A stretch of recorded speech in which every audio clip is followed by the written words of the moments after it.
Bismillahirrahmanirrahim. Sayyidina Abu Umamah radhiyallahu anhu meriwayatkan bahawa Rasulullah SAW bersabda, dua titisan dan dua tanda yang paling dikasihi oleh Allah Subhanahu wa Ta'ala ialah: pertama, titisan air mata yang gugur kerana takutkan Allah Subhanahu wa Ta'ala.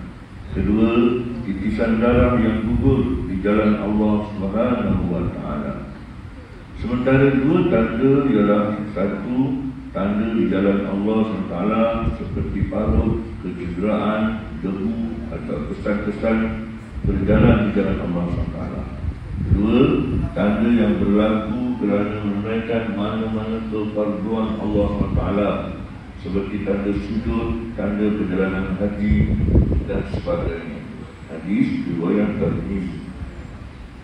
Sayyidina Abu Hurairah radhiyallahu anhu meriwayatkan bahawa Nabi SAW bersabda, 7 orang yang diletakkan oleh Allah Subhanahu wa Ta'ala di bawah naungan rahmatnya pada hari kiamat yang tidak ada naungan selain daripada naungan Allah Subhanahu wa Ta'ala.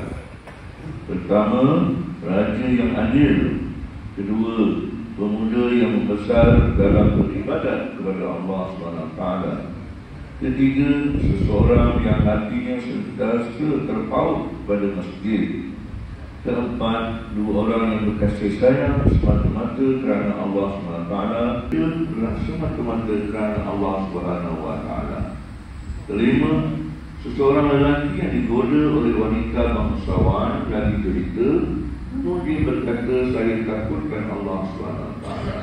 Keenam, seorang yang bersedekah secara sembunyi-sembunyi sehingga tangan dirinya tidak mengetahui apa yang disedekahkan oleh tangan kanannya. Seseorang yang mengingati Allah SWT dalam keadaan bersendirian lalu berlinangan air matanya. Hadis riwayat Bukhari. Kiamat yang tidak ada naungan selain daripada naungan Allah Subhanahu wa Ta'ala. Pertama, raja yang adil. Kedua, pemuda yang membesar dalam beribadat kepada Allah Subhanahu wa Ta'ala. Ketiga, seseorang yang hatinya sentiasa terpaut kepada masjid. Keempat, dua orang yang berkasih sayang semata-mata kerana Allah Subhanahu wa Ta'ala.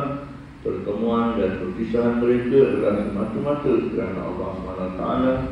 Kelima, seorang lelaki yang digoda oleh wanita bangsawan lagi derita, namun dia berkata, saya takutkan Allah Subhanahu wa Ta'ala. Keenam, seorang yang bersedekah secara sembunyi-sembunyi sehingga tangan kirinya tidak mengetahui apa-apa yang disedekahkan oleh tangan kanannya. Dan ketujuh, seorang yang mengingati Allah Subhanahu wa Ta'ala dalam keadaan bersendirian lalu berlinangan air matanya. Hadis riwayat Bukhari.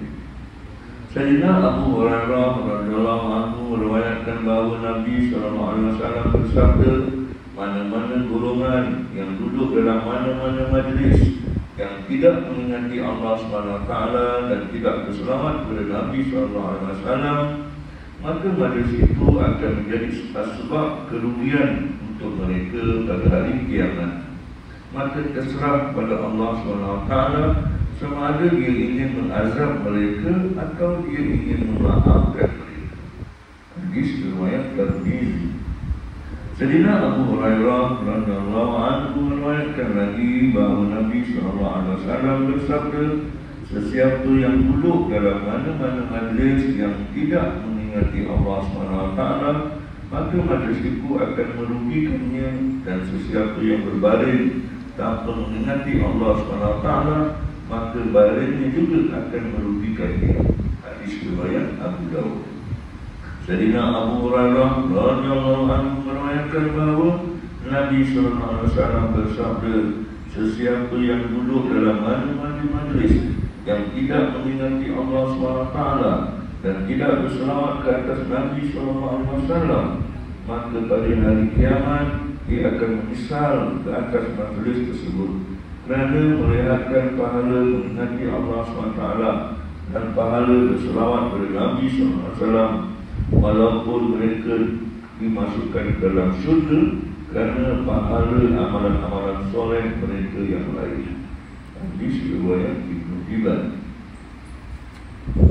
Sayyidina Abu Hurairah radhiyallahu anhu berkata, Rasulullah sallallahu alaihi wasallam bersabda, orang-orang yang bangun daripada majlis yang tidak mengerti Allah SWT seolah-olah mereka bangun dari sisi bangkai keldai yang sudah berbau busuk, dan majlis itu akan menjadi sebab penyesalan mereka pada hari kiamat. Hadis riwayat Abu Daud. Keterangan majlis itu menjadi sebab penyesalan adalah kerana biasanya ada kata-kata sia-sia dalam satu majlis yang akan menjadi sebab berdosanya.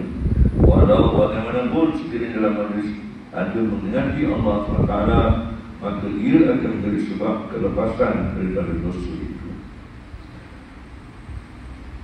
Sayyidina Sa'ad radhiyallahu anhu berkata bahawa kami berada bersama Rasulullah SAW, lalu baginda SAW bersabda, adakah sesiapa daripada kamu yang tidak mampu mendapatkan 1000 pahala setiap hari?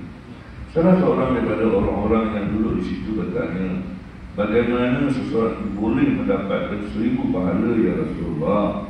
Rasulullah SAW bersabda, ucapkanlah Subhanallah 100 kali, maka akan dituliskan 1000 pahala dan diampunkan 1000 dosa.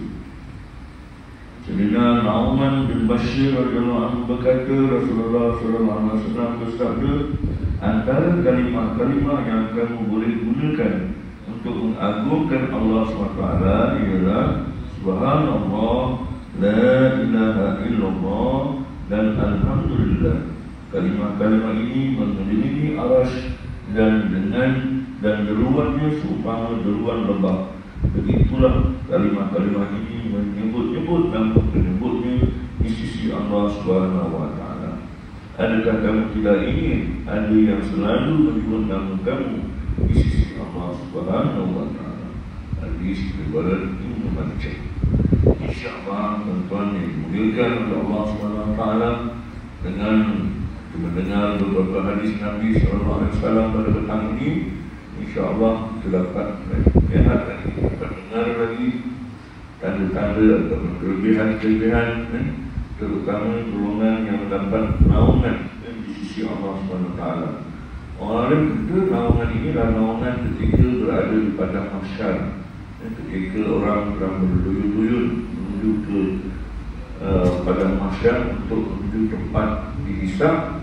Maka ketika itu tentulah ada yang panas, ada yang berjalan dalam peluk, ada yang muka ke bawah, kaki ke atas, ada yang berjalan kaki, ada yang naik kenderaan, dan ada 7 golongan yang duduk di grandstand, maknanya duduk di naungan Allah, yang aras Allah SWT, di mana ketika itu orang berjalan menuju ke tempat mizan, tempat dihisab, yang jauh perjalanan beratus ribu tahun, dikatakan 500.000 tahun.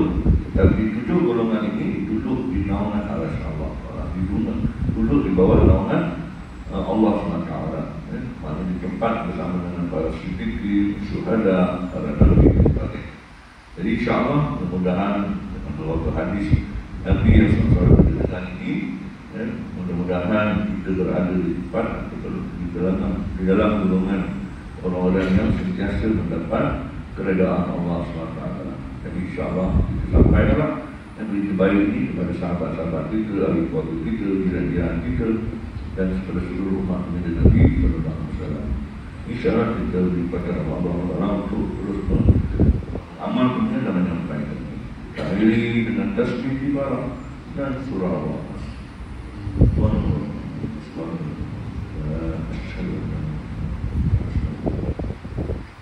Bismillahirrahmanirrahim. Wa asr innal insana lafi khusr illa alladhina amanu wa 'amilus salihati wa tawasaw bil haqqi